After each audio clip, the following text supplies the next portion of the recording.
হইচই সময় চ্যানেলে সকলকে স্বাগত। শীতের সন্ধ্যায় যদি গরম গরম সুস্বাদু স্বাস্থ্যকর চিকেন স্যুপ থাকে তাহলে সন্ধ্যাবেলাটা কিন্তু খুব ভালোভাবেই জমে যাবে। আর রেস্টুরেন্টের মতন চিকেন স্যুপের স্বাদ বাড়িতে কিভাবে আনানো যায় সেটার জন্য কিন্তু রয়েছে নানান টিপস। আশা করি আজকের এই সুস্বাদু স্বাস্থ্যকর চিকেন স্যুপের রেসিপি আপনাদের সকলেরই ভালো লাগবে। তাহলে চলুন দেখে নেওয়া যাক আজকের এই চিকেন স্যুপের রেসিপি।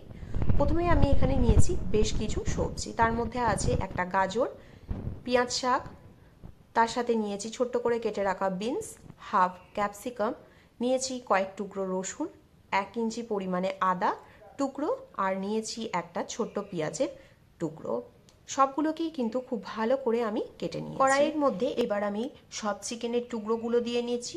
আমি এখানে চিকেনের থাইর পিসটা ব্যবহার করেছি। এবার যেহেতু আমি 4 জনের জন্য এই চিকেন স্যুপটা বানাচ্ছি, তাই আমি ছোট গ্লাসে 4 গ্লাস পরিমাণে জলের ব্যবহার করছি।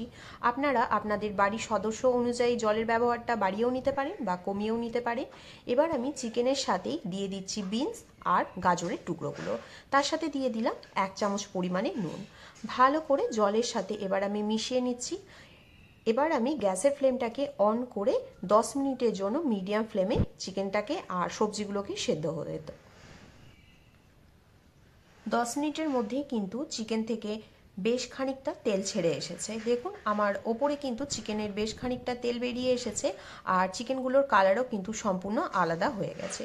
আর যখন আমি এই স্টকটা তৈরি করেছিলাম, ওপরের দিকে বেশ খানিকটা ফেনা ভেসে এসেছিল, সেই ফেনাটাকেও কিন্তু আমি হাতার সাহায্যে তুলে ফেলে দিয়েছি। জল দিয়ে যখন চিকেনটা সেদ্ধ করবেন, ওপরের দিকে যে ফেনাটা ভেসে আসবে সেটা অবশ্যই হাতার সাহায্যে তুলে ফেলে দেওয়াটাই দরকার।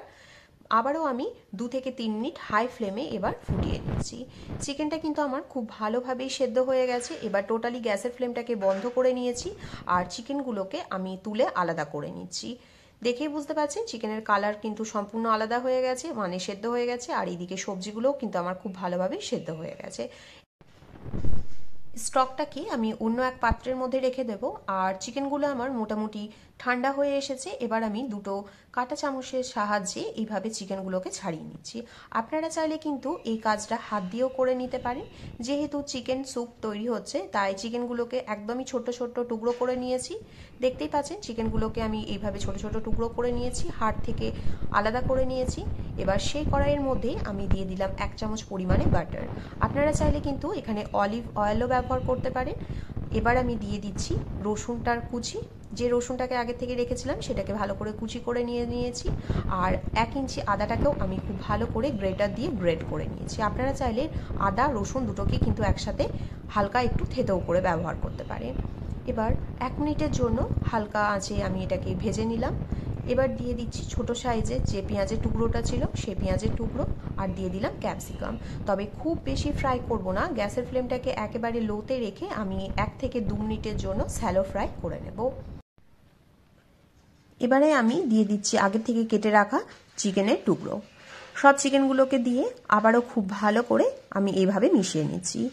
অনেকে অনেক ধরনভাবেই চিকেনের স্যুপ তৈরি করে থাকেন, কিন্তু এইভাবে যদি চিকেনের স্যুপ তৈরি করা হয় তাহলে কিন্তু পুরোটাই রেস্টুরেন্টের মতনই স্বাদ পাওয়া যাবে। এবারে আমি এর মধ্যে দিয়ে দিচ্ছি পেঁয়াজ শাকগুলো। পেঁয়াজ শাকটাও আমি খুব ভালো করে ছোট ছোট টুকরো করে কেটে নিয়েছি। পেঁয়াজ শাকটা দিয়েও আবারও আমি খুব ভালো করে মিশিয়ে নিচ্ছি। গ্যাসের ফ্লেমটাকে কিন্তু একেবারে লোতে রেখে রান্নাটা করতে হবে, না ছাড়া ফ্রেশ ভেজিটেবলের কালারগুলো কিন্তু চেঞ্জ হয়ে যাবে, তাই সেই দিকটা অবশ্যই খেয়াল রাখতে হবে।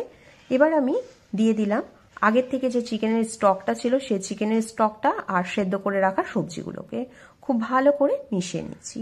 গ্যাসের ফ্লেমটাকে এবার একটু বাড়িয়ে নিতে হবে, অর্থাৎ মিডিয়াম ফ্লেমে করে নিতে হবে। লো ফ্লেম থেকে দিয়ে দিচ্ছি স্বাদ অনুযায়ী সামান্য একটু নুন আর ছোট চামচের 1 চামচ গোলমরিচের গুঁড়ো। অবশ্যই স্যুপ বানাবার সময় গোলমরিচের গুঁড়োটাই ব্যবহার করতে হবে। দিয়ে দিলাম 1 চামচ সয়া সস আর 1 চামচ টমেটো কেচাপ। খুব ভালো করে আমি স্যুপের মধ্যে মিশিয়ে নিচ্ছি। দোকানে বা রেস্টুরেন্টে কিন্তু এইভাবেই স্যুপ তৈরি করে থাকে, তার জন্যই কিন্তু খুব ভালো একটা স্বাদ পাওয়া যায়। চিকেনের স্যুপটাকে ঘন করবার জন্য আমি এখানে 1 চামচের মতন কর্নফ্লাওয়ার ব্যবহার করছি। আপনারা চাইলে কিন্তু 2 চামচ কর্নফ্লাওয়ারও ব্যবহার করতে পারেন। এখন আমি হালকা একটু স্টক তুলে এই কর্নফ্লাওয়ারের মধ্যে দিয়ে খুব ভালো করে এটাকে গুলিয়ে চিকেন স্যুপের মধ্যে ব্যবহার করব। তবে চিকেন স্যুপের খুব বেশি ঘনত্বটা একদমই ভালো লাগে না, তাই আমি 1 চামচই ব্যবহার করলাম। আর যারা একটু ঘন চিকেন স্যুপ খেতে পছন্দ করেন তারা কিন্তু 2 টেবিল চামচের মতন এই কর্নফ্লাওয়ারের গুঁড়োটাকে ব্যবহার করতে পারেন। খুব ভালো করে কর্নফ্লাওয়ারটাকেও আমি মিশিয়ে নিলাম চিকেনের স্টকের সাথে। এবার আমি গ্যাসের ফ্লেমটাকে আবারও হাই করে দিলাম, হাই করে 1 মিনিটের জন্য ফুটিয়ে নিলাম। অন্যদিকে আমি ডিমের সাদা অংশটাকেই শুধু নিয়েছি, কুসুমটাকে নিইনি। সাদা অংশটাকে আমি এইভাবে অল্প অল্প করে দিচ্ছি আর একটা স্প্যাচুলার সাহায্যে কন্টিনিউ এভাবে মিশিয়ে দিচ্ছি। একবারই যদি পুরো ডিমটাকে দিয়ে দেওয়া হয় তাহলে কিন্তু ডিমটা একটা জায়গার মধ্যে দলা পেকে যাবে, চারি জায়গায় কিন্তু এরকম ভাবে ছড়াবে না। তাই যখনই এই চিকেন স্যুপটা তৈরি করবেন অল্প অল্প করে ডিমের সাদা অংশটা দেবেন আর স্প্যাচুলার সাহায্যে মেশাতে থাকবেন। দেখুন আমার খুব ভালোভাবে মেশানো হয়ে গেছে আর পুরো ডিমটাই কিন্তু চারি সাইডে এইভাবে ছড়িয়ে গেছে। এবার গ্যাসের ফ্লেমটাকে মিডিয়ামে রেখে আরও 1 মিনিটের জন্য ফুটিয়ে নেব। চিকেন স্যুপ তৈরি করতে খুব জোর 20 থেকে 25 মিনিটের মতন টাইম লাগে। আমার খুব ভালো করে ফুটে এসেছে আর চিকেন স্যুপটা কিন্তু আমার পুরোপুরিভাবে রেডি হয়ে গেছে। এবার এটাকে আমি গরম গরম সার্ভ করে নেব, সামান্য একটু গোলমরিচের গুঁড়ো ছড়িয়ে। আপনারা চাইলে সামান্য একটু লেবুর রসও ওপর থেকে দিতে পারেন। আশা করি আজকের এই সুস্বাদু স্বাস্থ্যকর চিকেন স্যুপের রেসিপি আপনাদের সকলের ভালো লেগেছে। রেসিপিটি যদি ভালো লেগে থাকে তাহলে লাইক, শেয়ার আর কমেন্ট করতে ভুলবেন না। চ্যানেলটিকে সাবস্ক্রাইব না করা থাকলে অবশ্যই চ্যানেলটিকে সাবস্ক্রাইব করে নেওয়ারও অনুরোধ রইল। আর আরও নিত্য নতুন রেসিপি পাওয়ার জন্য অবশ্যই পাশে থাকা বেল আইকনটিকেও প্রেস করে নেওয়ার অনুরোধ রইল। দেখা হচ্ছে আরও এক নতুন রেসিপির সাথে। অসংখ্য ধন্যবাদ।